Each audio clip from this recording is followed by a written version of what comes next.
I'm much less experienced in tournaments, and that's 100% a true fact.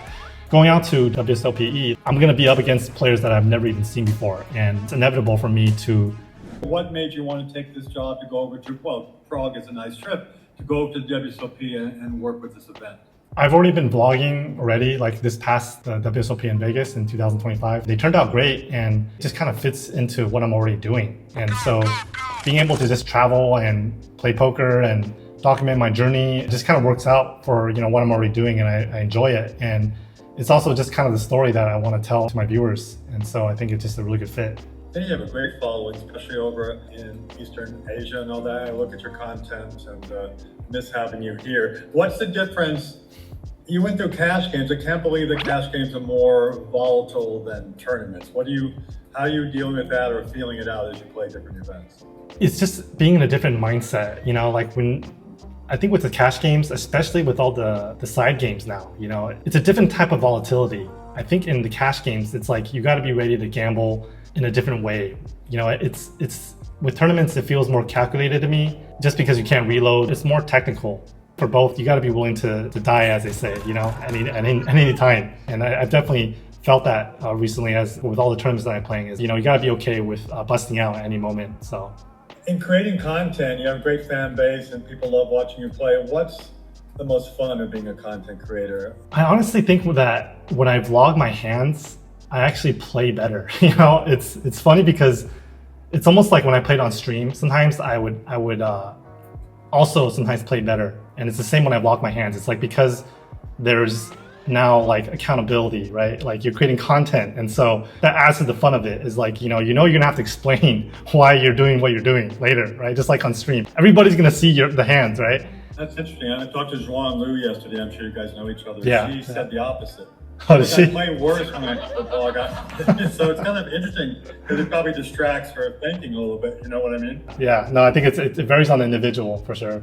That's cool. What do you think of the news that came out 2 days ago that you're going to be back? That's pretty cool. That's probably like one of the best news I've heard in so long, and in terms of like just putting poker out there for the common viewer. I think it's going to bring so many players into the game, so many new players into the game, interested again, and it's probably going to cause like another poker boom. I mean, obviously not as big as the moneymaker one that we mentioned, but definitely it's going to get way more eyeballs on just because of how accessible it's going to be again. For me, like I put out a tweet recently basically stating that that's the reason why I got into poker. And I'm sure for so many other people out there as well too, seeing moneymaker win, like you mentioned, and getting interested and started playing in small home games and then, just going from there. And that was kind of my origin story too. You've heard rumors that Jeff Platt is scary when he comes to your table, that he's a Grim Reaper, knocks people out. And I talked to Chris Moneymaker yesterday, and Chris said, yeah, I started with me. Every time he came to my table, I ran away.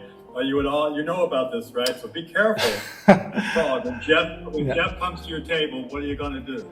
I've definitely heard the rumors. I've seen the damage that he's capable of. And I'll say this, that I think that I'll be able to handle it just because I've survived, just massive high stakes downswings and putting in 30-hour sessions. And so I think in an interview with him, I can handle, and it's funny because, being Chinese, I'm actually supposed to be probably one of the most superstitious people in the room, but I'm willing to take my chances. So bring it on.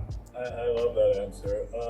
Have you been to Prague before? Is that someplace you've traveled to? Yeah, I've actually was there in 2014. And I was traveling through Prague and Vienna with my family, and the memory is a bit hazy since it's been a while. But what I remember about the city was that there was just so much culture there. There's so much history there, and the architecture. It was amazing. Like if there's one thing I remember, it was the beautiful architecture there. I think Prague is definitely probably one of the most beautiful places in the world where you can travel and be able to play poker at. So very fortunate. That's very cool. What are you most looking forward to about playing in that series? Obviously, the series is revamped this year. New Player of the Year. You got Sean Deeb, Jesse Lunis, some of those killers coming to play in the game. Playing in this big event that's happening next week, what are you most looking forward to? As crazy as it sounds, I'm looking forward to playing in tough fields again. Not to say that I haven't been in the past, but I think there's a very distinct separation, playing in the US, whether it's cash games or like, the WSOP Vegas, and playing in all European fields, you know? There's a certain type of intense competition that is there. The last time I remember being in this type of environment is like when I played at the Bellagio. I would go out to the Bellagio during the World Series and stay there for the entire time and just literally play cash games every single day against 8 European wizards, you know, at like 50, 100 and 100, 200 cash games there. And that's all I did all day there. And there was just this specific intensity that's there when you're at a table full of these guys. I'm excited to see how my game's going to hold up. That's what I was going to ask you. You have some experience. Like, when you sit down against those kind of killers, like you said, you've got experience in cash games. So how are you bringing that over to tournaments? That's a good question. I think as far as the strategy part, it's not going to be that much different from any other big field tournaments. You know, obviously you got to get good rest, you got to stay focused and not get distracted being on your phone. I think that last one is probably going to be the most important for me when I go out there, is because, you know, I'm so used to just playing with the same group of guys, right? For the last 2 years, you get lazy, right? Like at the Hustler, the group is very small, right? And so you're used to how their styles are over time, and you kind of just adjust to that. But going out to WSOPE, I'm going to be up against players that I've never even seen before. And, you know, it's inevitable for me to have to deal with them. And so it's going to be really important for me to just pay really close attention and adjust to their aggression. You know, I'm much less experienced in tournaments, and that's 100% a true fact. And I'll admit that. But one thing I have learned is that, you know, with tournaments, it's really not just about waiting to be on the right end of big hands. You know, there's just no way that you're going to survive the escalating blinds by being on your phone and just waiting for hands to happen and for the stars to align, right? And so it's crucial for me to like really find and look for all the spots that I can, both in big and small pots, and to fight for those pots, and which will definitely add up over time and give me a better chance of, you know, making a deep run. So.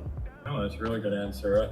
I wish you the best of luck. I appreciate it. I think I'm definitely going to have to bring my A game out there. Like I said, I think the fields are going to be tougher overall, but that's what makes me excited to go out there and battle. You know, it's because I miss battling and I miss the intense competition.